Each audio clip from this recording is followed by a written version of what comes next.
You have said recently that you're craving lip syncing again. Would you ever go back to the beast and entertain her and tame her?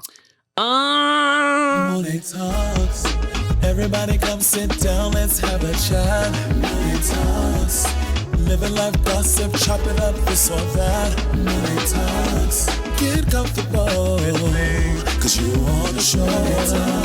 We just wanna know where you been, who you been with. Monét Talks. Hey y'all, and welcome back to another delicious episode of Monét Talks. I cannot tell y'all, when I asked this woman to be a guest and she agreed, it made me so happy because I just love her aura, her essence, everything in who she is. It is the incredible Adore Delano. Thank you for saying that. Girl, are you kidding me? First of all, I've been a fan since I saw you on television, you know what I mean? Thanks, so then when I met you IRL, because here's the tea. Sometimes you meet somebody and you drummed up what the experience is gonna be in your mind. Then you meet them and you're like, yeah, I've had a couple of those on tour. But then I try to show them grace because I'm like, sometimes you have a bad day when you're getting off a plane or something. Exactly. And then I'm like, that can't be the identifier of that person's personality trait because they're probably being for that. Exactly, for sure. But thanks. I think the first time I met you, we were doing it's not the first time, but when we had extended hanging out time was when we did the Australian tour together. Always comes to my mind. Yeah, that's when it clicked. And the thing that I was like, yo, this girl is so badass and punk rock was we were before the show. What happened? What did I do? You invited a tattoo artist to come to the show,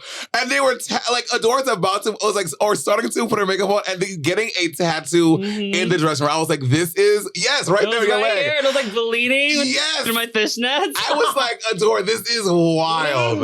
And then ironically, I got it was Weirdo. It was called Weirdo. Tattoo. So yeah, that's just an impulsive thing. That's probably why I don't drink anymore.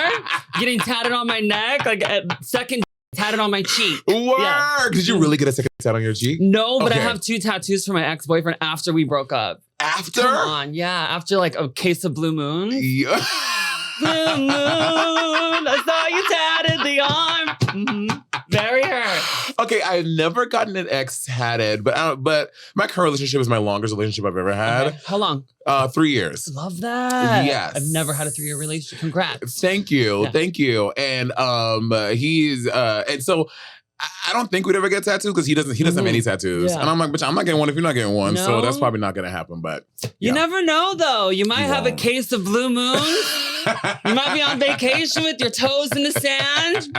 What about a toe tattoo? I dated a guy that used to tattoo happy faces on the bottom of his feet. It was wild. Again, don't drink, kid. But also palm and bottom of the feet, those go away. So did the relationship. That's why he had so many of them. He was a boy. Girl, he was a toe. Yeah.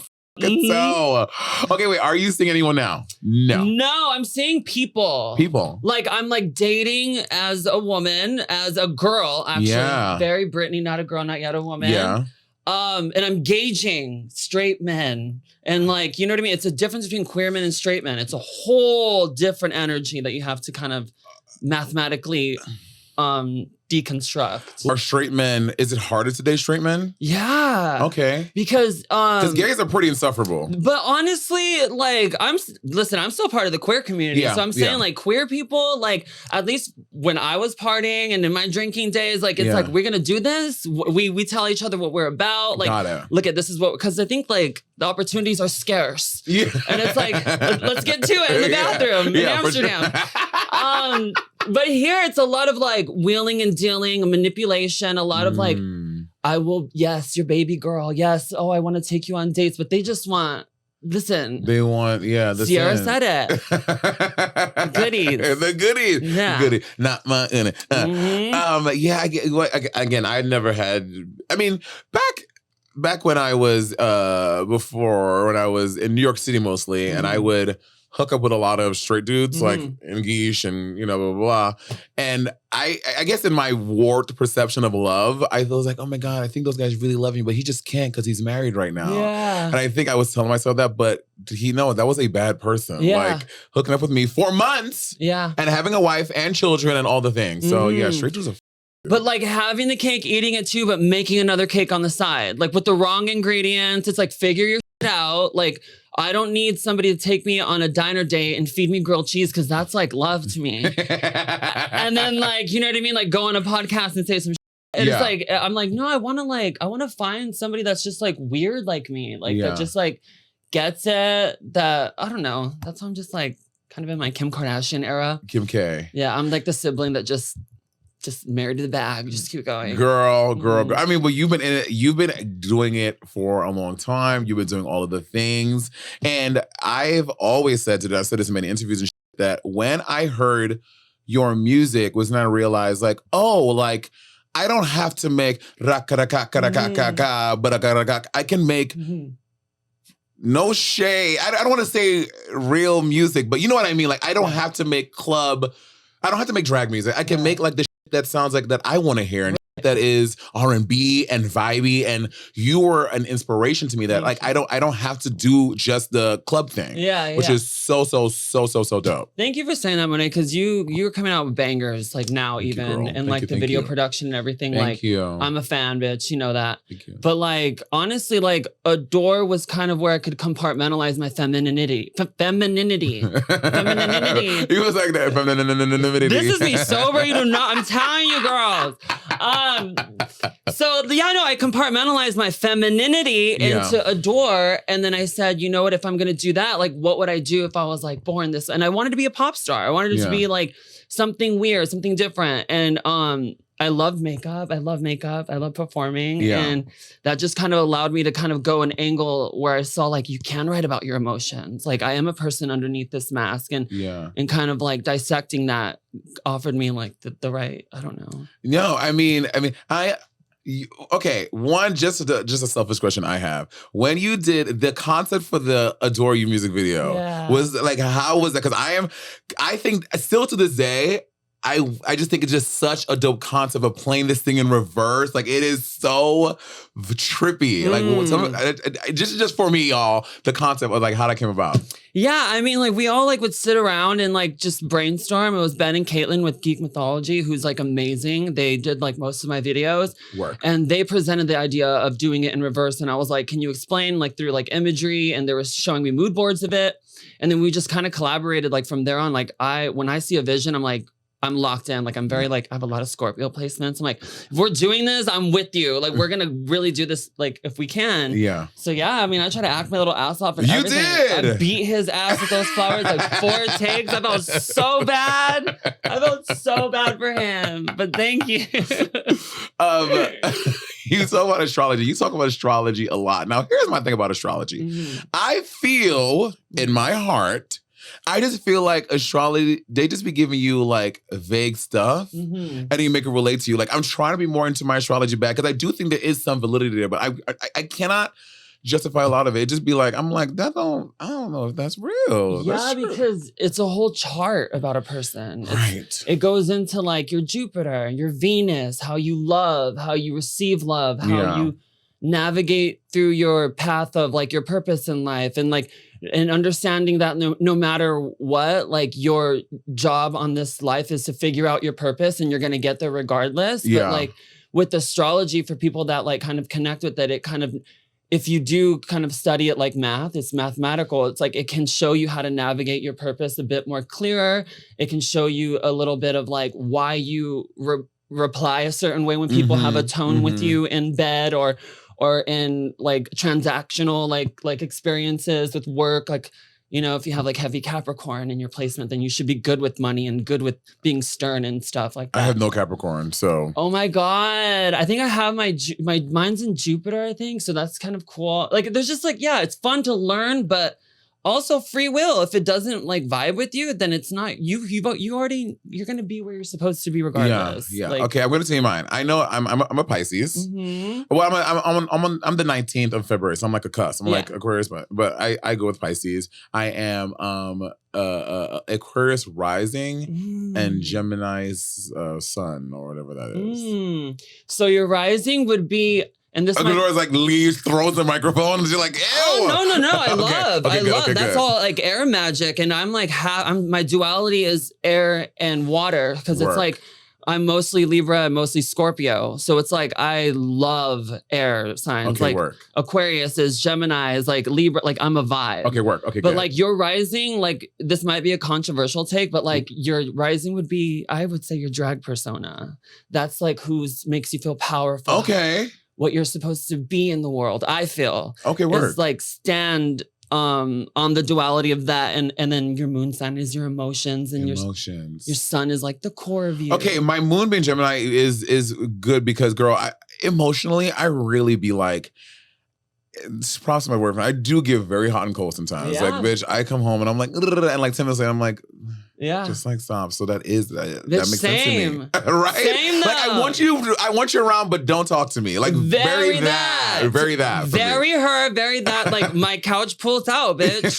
Like go over there, bitch. You stink. Like it's very that. But I love you. It's like very that. Very that. Yeah. Very that. Oh my God, Adore, should we get married? I think we should. See, my Venus sign, the way that I love is in Scorpio, so I'm just crazy. Crazy. But my moon and sun is in Libra, so I was born on a new moon. So it's like, that means that like I can understand with head and heart. Like I can be like, look, I do not want to be talked to like that. I'm not even going to explain to you why, but this has happened 3 times and I just have to go. Goodbye. Here's my stinger. It's like, it's very like, no, not for me. Wait, no, I just found out that Scorpio was a water sign. I'm like, water. That doesn't make sense. But I was like, what? Like, because the venom? Like, I don't understand, but the emotions. The emotion is... The emotions. I think a lot of people like get it confused and be like, oh, Scorpio should be like a fire sign. Right. That's what I felt. Yeah, but I didn't know. Because they are very reactive. Like we are like very like sting you and like not explain, but that's driven from emotional depth, like crying. And like I always say, be careful if I cry over you. Cause like if I cry over you, babe, not only are you going to be turned into a song, but I'm literally going to be absolutely concrete over you. Like it's going to be like next page. Like that's the vibe. I need to channel more of that. Yeah. Shit like that. It's kind of psychotic. So I always want to know this about you, Adore. Like, American Idol is such a big part of your story. And like, you know, like, are you happy you did American Idol or you wish you did it later? I'm so grateful for American Idol. I am. I did it at 16 first. That was my first experience on television. Yeah. I broke out in hives my first time there. I was like, what is this feeling? Then I dissected that. I remember my mom like was there with me because I was underage. So she helped me kind of dissect that and I got better and better. It taught me how to, I got a lot of PR training. Got it. Like at a young age from 16 to 19. Work. Yeah. Signed to CAA from like 17 to like 19. Didn't do anything with it because they just hold you there. Yeah. But you learn a lot. Yeah, I'm sure you do. How like to speak. Yeah. You know? Which translates to when you, after Drag Race, when you're doing the thing because you had all that years of training in the thing. Or pressure. Like, pressure with work and just like learning like how to navigate different dynamics with personalities and like not taking things too seriously. If it like seems like there's negative energy in the room, you got to deal with a lot of, you know, the gig. Yes. A lot of girls backstage just like, let it go. Like we said earlier in the beginning of this conversation, they probably stubbed their toe this morning. Let it go. It's not that serious, bitch. But yeah. And I had seen a thing. I don't know if it's true, if it's just folklore online that you were in the process of transitioning before American Idol, but you stopped before, like, because of the show? Yeah, I really wanted to get on American Juniors when I was 13 and I couldn't. Like my mom was just like focused on school. My mom was very like just graduate. I love the relationship with you and your mom. I think it's so fierce. She's such a lion. I love it. Leo. She's a Libra. Oh, got it. But she probably has Leo in her chart.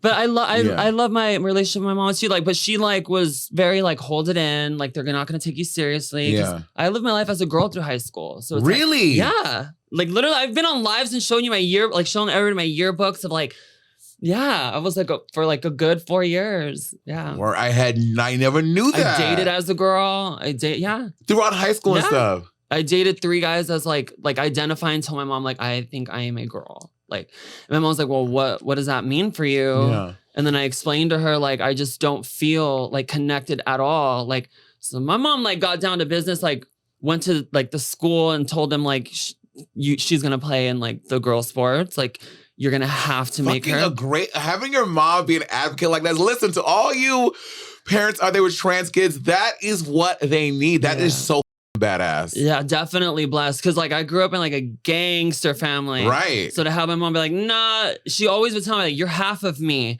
I made that part of you. Like that's, I can identify when like my child is like, go play. Yeah. Work. That's so fierce, bitch. On the girls' sports, on the thing, that is sickening. I was sickening at flag football, bitch. Nobody could tell me anything. But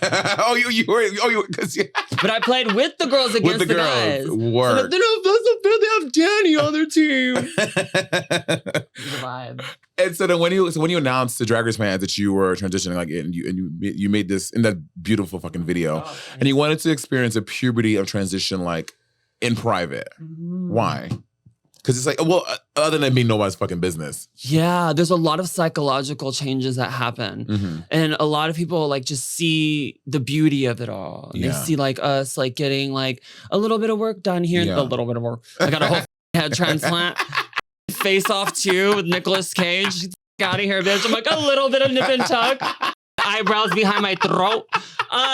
No, but I'm saying like, honestly, like they see like the beauty and the vanity of it and be like, oh, it's the butterfly rising from that. Like, nah, dude. Like this is like, now going on 2 years, like I took a break from like psychotherapy and just like digesting everything, dissecting everything, targeting like emotions and what makes me tick and why I'm feeling the way that I'm feeling in my soberness. But yeah, what was the question again? It was, no, you choosing to do it privately and not have that be public facing, which makes sense. Yeah. Yeah, and I'm still doing it. It's like I just get really like deshelling. Like I want to experience, my body's changing. Like I'm like, my brain's changing. I'm more chill. Like I'm not reactive as I used to be. Like, and yeah, watching like your family members and your friends transition with you is trippy, girl. I'm just like, oh, they're like taking it in. They're like, is there still a little part? Like, is there, because it's like a spiritual change for me. Yeah. You know what I mean? Like I have to navigate the world now like the way that like, it's a lot. Learning at the airport, how like guys react to you is a lot. Right, all of that because you in a way that you haven't had to consider before, because now like I'm living this. Yeah, it's wild because when you still feel like I'll be tomboy, my hair in a chongo, like at the airport, just like whatever, and you're like, oh, I used to elbow these motherfuckers in the face, and now they want to take me to the non-binary bathroom and show them what my lip gloss is all about. I get it. It's very that. Well, because I spend a lot of time at the airports in the gender neutral rooms, and I just do my makeup and vibe. It's just like, it's such my girl little room. It's okay. So I'm curious, like how, like, has your transition like changed your perspective of drag? Like, it has. Oh yeah. Like I said earlier, like compartmentalizing my femininity. Got it that time. I unleashed her now. Like I can apply that. I remember having like a off-camera conversation with Rue, and he told me when you're able to apply what you put away for Adore into your daily life, like good luck to the world. Because like when you understand that is inside of you 24/7. Yeah, all the time. You can get whatever you want in this life, honey. And it's just starting right now, which is why I want the privacy, which is why I want to like, you see my little boobies sprout, see my little hips get a little vibier. And I want to take that in and be able to like produce something very refined for the world when it's all kind of curated on me and mentally and physically, and I feel in tuned. Yeah. I'm long-winded like Dory Housewives. No, I love it, girl. You're dropping knowledge, you're dropping gems on here. And I think that through you, like a lot of us are, the way that you are deciding to show us what of your transition and not, like we're just learning a lot about it through your lens. I think that's really interesting because people like to think like, oh, transitioning is supposed to look like this and this happens, but like, especially being a queer person, having so many friends who have transitioned, I every time I have a new friend that I know that is transitioning and they give me that knowledge, I'm like, I'm seeing how, like, again, because trans people are obviously not a monolith, they're all different. You just see, I'm like, wow, you learn through all my different friends all the time. It's really dope. It's beautiful. Yeah. It really is. It is. And even like being around other trans people, like it's like, I'm like, oh, that's like good. I love that for you. Yeah. Like, I love that for you. Yeah. But like, I'm kind of grew up on Billy Madison. like, come on, like a house full of boys. Like, I'm very like rough around the edges. Polish mover through and through. But it's like, I'm tapping into more of my feminine side, but it's also like, good for you, bitch. Yeah. Like, I wish I can do that, but that's not for me. That's not for you. And good for you. Well, I have a question. What is for you? Because you have said recently that you're craving lip syncing again. Oh, yeah. Adore, would you go back to the beast and entertain her and tame her? Not right now. I think like I watch like a fan now. Yeah. I've been able to like separate myself so much from it now. Like a lot of work on that and just like being like, I'm a fan of these kids now. They're kids. Yeah. And it's like, that was me. I was like that age and it's been 10 years now. Like, I'm like, bro, have at it. Like, I'm trying to like, I'm in my own lane, you know? Yeah. Like, we're all in our own lane, but I'm just trying to do like some other things. If it made sense in my life, yeah, but like, what do they say? Like the great Justin Bieber said, never say never. But I mean... Oh my God, him and Haley just had a baby. Congratulations. Congratulations. Not that we're friends, you care, but congrats, Haley. Jack, right? The baby's name's Jack? Yeah, Jack. Which I'm like, it feels like a little departure. Like, I mean, it's like 2024. Like, I feel like names like Apple and like, I'm like, Science. Jack. You know what I mean? Jack. Elon Musk named his daughter, their kid, like, it was like E equals MC squared, like some crazy thing. We're done with the Jacks. It's gonna be a little more correct, but that's just me. Not M equals MC squared. Or what is it? The Mariah album? Oh, yes. Yeah. Oh, my God. Okay. Favorite album of all time? My favorite album of all time. Oh, my God. We have to go like back. Because like what shaped me? Probably I love Britney. Britney. Okay, which one? Spears. Just Britney by Britney Spears. Britney. Oh, which is number 3? Okay, so I was heavy on the Britney Spears growing up. Like, I don't know what it was. So my greatest album is Brandy, Never Say Never. Oh, good one, yes. bitch. It was the first album I like purchased with like my hard-earned allowance money, and I bought this album. I was in love. I was this is not a joke. I would sit on my bed with my little CD player with my headphones on and just put Have You Ever on repeat over it and just crying, sobbing in the pillow, like from beginning to end. And I'm like, I was 9 years old. What the was I crying about? Because it's pulling the tears out of you as soon as it starts. Have you ever? She said, give me a tear or two. Yeah, you said, bitch, yeah. Yes. I am in love. Girl, I am in love. I'm like, yes, I've never loved someone so much. Me too. So that's like my favorite thing. But then shortly after that, I don't even remember, like, what was the first time I saw her? I just fell in love with Britney after Brandy. Oh, Britney. And I want to tell you, I would get all of the posters, all of the CDs. I was obsessed with 1, 2, and 3. I kind of fell off after 3. Yeah, same. Because that was like our kind of like teenage years. Yeah. We were kind of being rebels then. Yeah. But we're still keeping an eye out. They're like, oh, she's doing good. I had all the posters. I was obsessed with Britney. Yeah. I was in love with her. Same. I had everything. J14 magazines. I still have them. My mom had like a crate and she like gave it to me and it was like all my old Britney magazines and everything. I was like, oh my God. Yeah. And I mean, even like, you know, with like the Free Britney movement and everything, like I was so oblivious to how like up we were to her back then. And like I just feel bad that like, I mean, I was a teen. I didn't have a lot of consciousness around it, but we were really so fucking mean to that woman. It was awful to watch it. It was almost like a reality show. Girl. You would see like just like what is Britney gonna do on La Cienega today? Like she was over there with her blue wigs, girl. With her pink wigs. Getting Cheetos and despite me. I'm screaming. Speaking a British accent. We love Britney. Let's move on quickly. I'm just kidding. So I've been hanging out with Carrie Colby recently, and y'all been hanging out a lot. A lot. Has what has advice has Tranos, sorry, as she called herself, given you about this knowledge? You know what's crazy is that we kind of put everything aside when we hang out. Work. And like naturally teach each other things. Work. Like it's like I think like I've taught her how to be a little bit more weird. And she's already weird. Like, I mean, she is a weirdo. There's so many girls that are like, oh, like I was telling Carrie that like she reminds me of you. And then she was telling me like, oh, in the room they're saying like, you remind me of Adore when she first started or whatever. Like, we're just linked. Yeah. But she's just cool. She teaches me how to like just live like as a girl and not care. Like when I go out, she's just like, girl, they either know and don't care or they're too dumb to know. That's not your problem. Like, go dance. It's like very that vibe. But yeah, I love her. The TikTok of y'all in Austin doing the it was so cute. That was such a fun night. We went to a comedy show. Were y'all just there for vacation together, or like y'all just had a gig at the same time? We had a gig. Oh, got it. This is how synchronized we are. It's hilarious. So.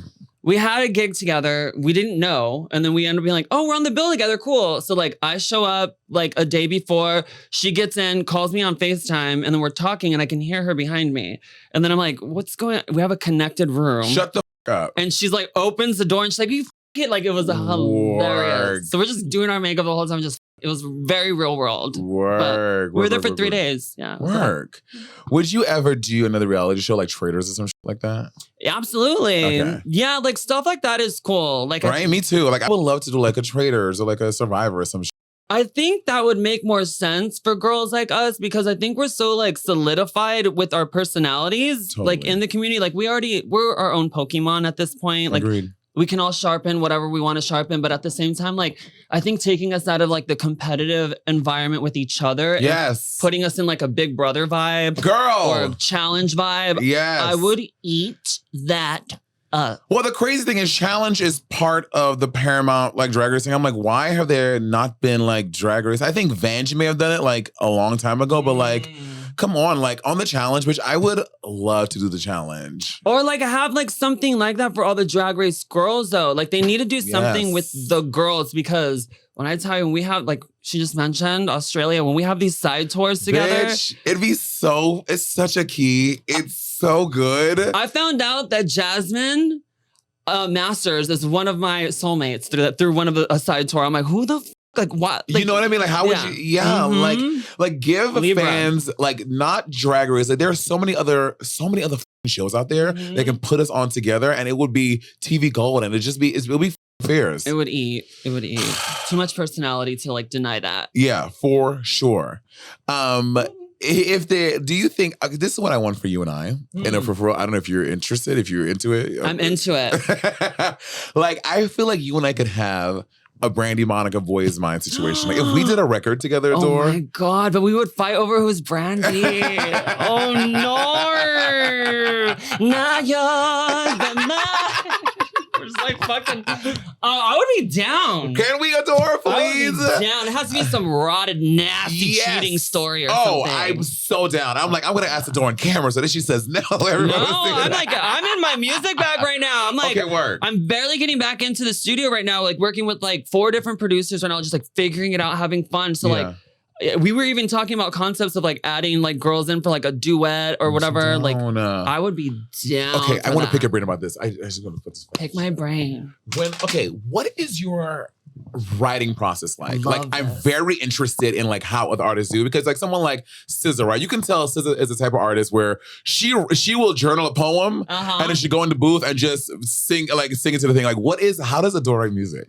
It's different for every genre. Okay. And every feel. Like, am I like Mexican Kurt Cobain? Or am I Mexican Taylor Swift? Like, it's very that. Like, I have to find out like where we're going. But like, if it's with rock music, always guitar. Always I will even be on FaceTime with my producers and be like, dude, play whatever you've been feeling with the poem that I sent you or with the concept that we talked about. Always concepts and then match the concepts with music. Then after that, we'll start humming like a hook that starts coming up. And then you kind of like have a mathematical like relationship with the song. You start mapping out the bones, which is like verse, pre-chorus, hook, whatever. Like depending on if you want to write pop or not, or if you want to just go like all out. It's mostly that, like concept, music, and then like what is this making me feel? Yeah. And then sometimes you'll like want to like feel really sad and be like, okay, well, I want to like have it sound this way. And then like, yeah, collaboration. Collaboration. Is like, dude, what is this making you feel? And then, yeah, we're in sync. So with your producer, sorry, so this is someone like you, like y'all are like, so like you are connected to, like you write a lot of your rock stuff with this person. Nate, yes. Nate is amazing because he's super empathic with like, I come with heavy shit, dude. Like I'll be writing about some crazy shit. He's just like, there was one song called Best Friend's Dad that was like a bop, and he's like, we're not doing that. I'm like, why? He's like, that's just a little too much. Like that's like too like Best Friend's Dad. I can only imagine. Oh, it was so good. Even the melody and everything, very Lana coded. But like he was like, nah, let's just like stop with the heavy. But like, yeah, like we'll like literally be very involved with each other, like entwined. It's like making a baby. It's like for sure. Especially with like somebody like that. Like he's into like the metaphorical like foreplay of it all. Like he wants to get into your brain and be like, why? And then he'll even cry. Like we'll be like, it's a vibe. Like we're like, oh, y'all like really get into the bones of the music. Well, because it was like dark. The last like two projects that I released were dark. They were very like, let's talk about like the drinking. Let's talk about like the coke and like the sleeping around and like how it's not working for you. So like we had to go there. Like he was like willing to do that, which was cool. And so through the music, is that how you kind of found sobriety? Like you put out these, you write and do these records and you hear them back. You like, I need to not anymore. Like yeah. In ways, I think that's like a ribbon to the like kite of sobriety. Like there's a lot of things that went into it. Like, I mean, I just got off of like a really cool like world tour, and I was like, we have to address like, why am I hiding away from the band? Why am I not wanting to be seen like publicly? Like, and it's like, yeah, I don't know. There's just like, what was the question again? if through the music is that how you found sobriety? Through your artistry, your music? No, I don't think I found sobriety solely through music. Okay. I think I found sobriety through my fans. Got it. Yeah. Okay, work. Oh no. Yeah. That's beautiful, bitch. I love that. Because that's the thing. I think that love those little whores. That's the thing. You know what I mean? And I know that there's this whole conversation these days going around about like boundaries with fans and stuff like that. But I think that depending on the fan base that you curate, like these people who are loving the innermost darkest parts of you. Weird. The weirdest. Unconditional love. It's weird. It's weird, you know what I mean? And yes, there are some boundaries that have to happen, but there is this beauty in the way that these people love and accept you through all the bullshit, regardless of stuff. And I you know, so I hear you. I hear you. It takes a lot of therapy for people that aren't used to that to be like, okay, and then being sober, everything's highly sensitive. The moans, everything's like, let's talk about the elephant in the room, bitch. Like just the moans. But at the same time, like I really love them because it's like, I've been doing this for 17 years. Like since I was 16. I remember my mom having to drive me to Hollywood to like just audition for like radio competitions. And it's like to gain like a fan base that have like a lot of them have followed me from American Idol to now. And I've watched them grow too. And like, it's wild. Like some of them give me like love like a family member that I haven't even experienced with family. Some of them, and I'm like, I could really do anything, bitch. And you'd be like, oh, that's my bitch. Like I'll fuck you up, and then DM me. That wasn't cool. You're making the stanza crazy, bitch. But I'll fuck her up. That's a ride or die, bitch. Like, and then I thank God all the time. I'm always like, even before bed, I'm like, dude, like maybe this is like cool karma for me because I was like brutally bullied when I was younger, and like now you're shown unconditional love through these other weirdos. Yeah. And like that's the beauty that I find in it. But like sometimes I feel undeserving, and it's like it's a weird kind of like, oh my God, like there's meaning to everything. And what is the meaning to having like a lot of like people that support you even on your like down times? Yeah. You know? It's wild. I just love you so much. Oh, shut up. Yes, girl. I love you. Like the aura is just like pinks and purples and blues. And You I can think see so? Oh, absolutely, girl. Yeah, I'm really trying to work on myself right now, but not even like for my family, like for everything. I'm like, I have to show them, like, you know, like a lot of like people in my life that are close to me, like I can tell like the misunderstandings and I can see them struggling with it, even if they don't say it. So it's like, it's my job, and you may disagree, as people out there, but being that I'm close with my family, like very, very close through and through, blood. Yeah. I feel like I have a duty too to show them that I'm happy and show them like my experiences and like help them understand with like, nah, that's not, Mom, I don't date gay boys anymore. Although, do I? But she doesn't have to know that.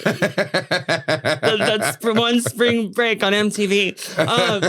No, but you know what I mean? Like, I want her to understand like the difference and the transition of it all, and doing a lot of work for myself, for the people around me too, so we can vibe. We love. Right. Yes. I'm not trying to bring a cat into this world. I can't even take care of myself, bitch. I'm trying to get a cat. Oh my God, I have a cat. I know you do. I got a Sphinx. Let me tell you something. They are the best breeds. They are so affectionate. They're like all the best parts of all the parts of a dog that I like, which is like they're fun, they play fetch and stuff, but all the good parts of the cat, like she leaves me alone. She's minding her own business. I feed her. Like I self-sufficient enough. Yes. Yeah. Because that's a part of a dog I can't. I cannot take you on walks all the time.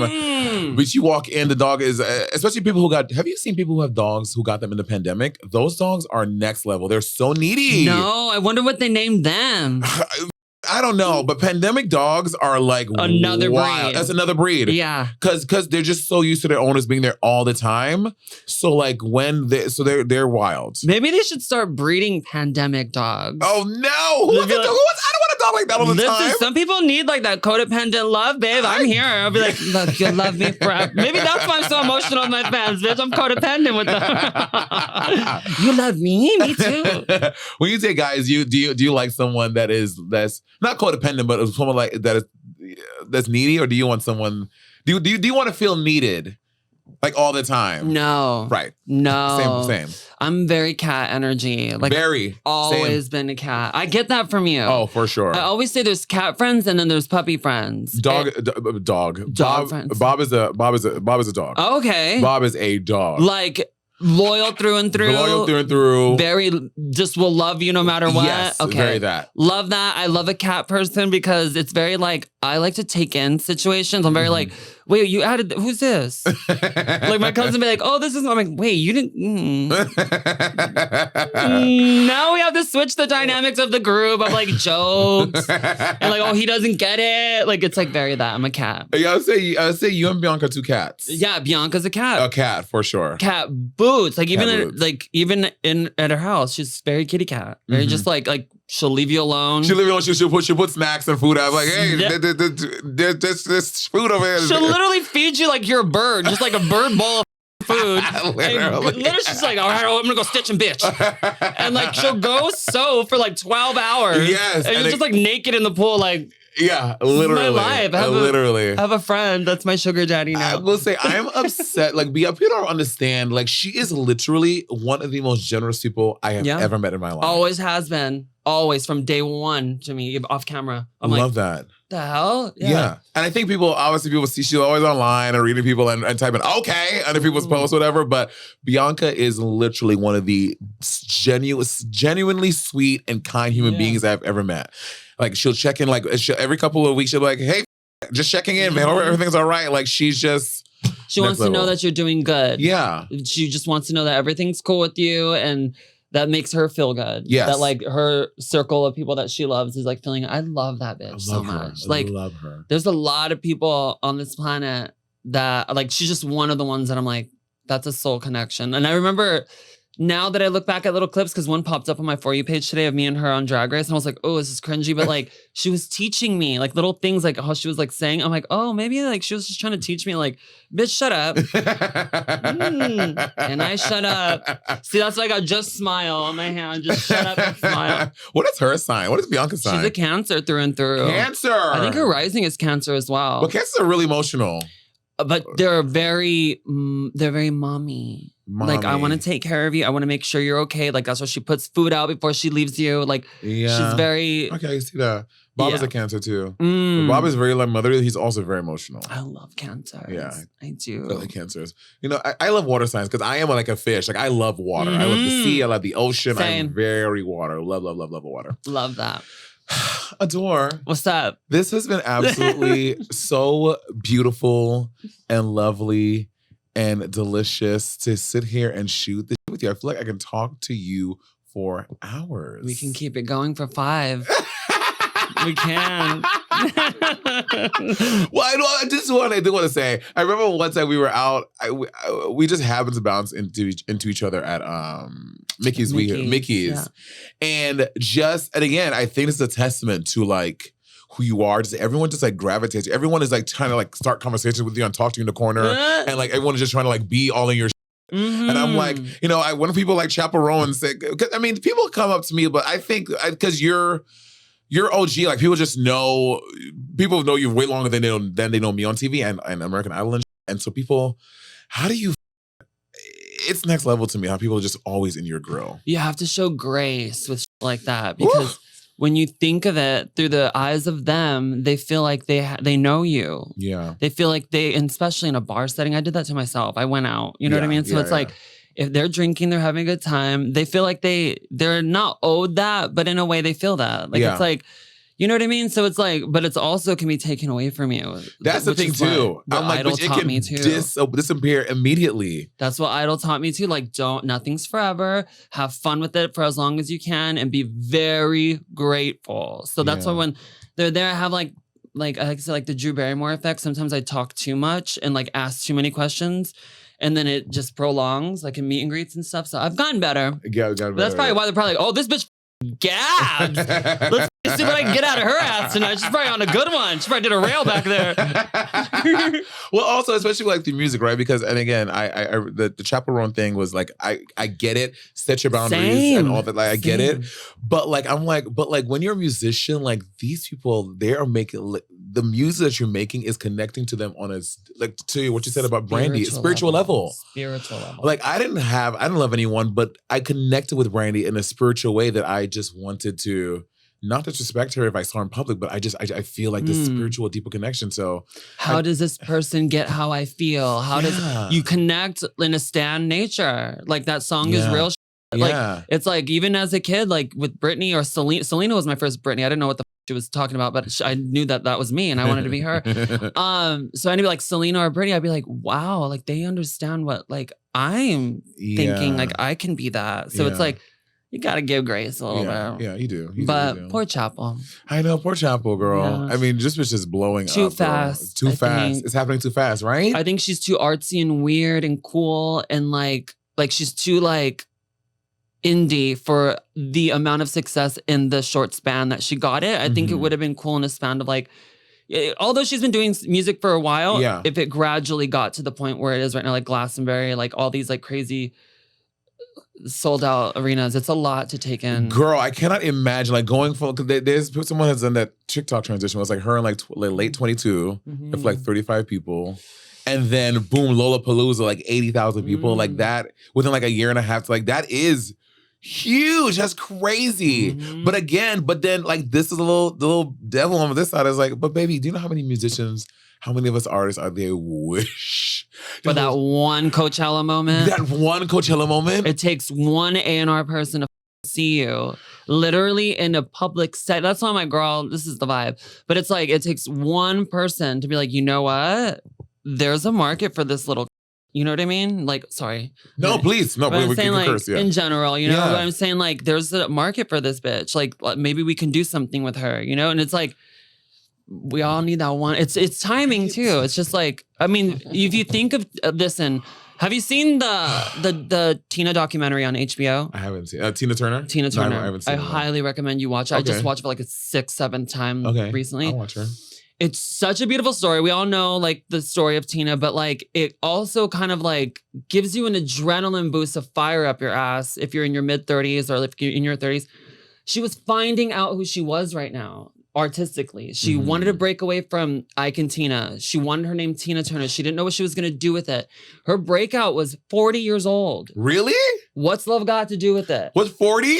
When she was 40 years old, she started selling out the arenas that she made her dream book out to, the football stadiums that the rock stars can do. She says, I want to be the first Black female rock singer to sell out a stadium, a football stadium. And she was doing that at like 42. Like that all happened for timing for her. She wasn't ready. She didn't heal yet. She didn't like process the movie that came out about her life or the book that she wrote and probably that she didn't want to write. And the universe probably told her she's ready now. Or God was like, look it, this is your time. Now do it. Okay, you just really fucked me up. Oprah, 42. Yeah. Because you know what I think about Adore? I'm like, you know, like we're getting older, like people who gotta buy our tickets, like they don't want to be someone in their 30s or late 40s. I mean, or late 30s. Like they want like a 22-year-old, 23. I'm like, am I too old? Like I don't know, all that even though I'm still making music, that's always in the back of my head. But the perspective of people like Tina Turner, like really, I guess. Bitch,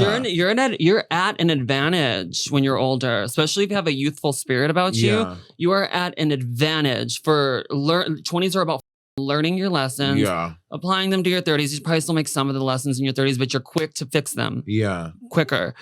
This is the time, babe. Listen, this is the time. This is the time. Mid 30s is when you're getting your gears to start that Nicole Scherzinger vibe. Like, we're gonna get there, babe. This is the time, Adore.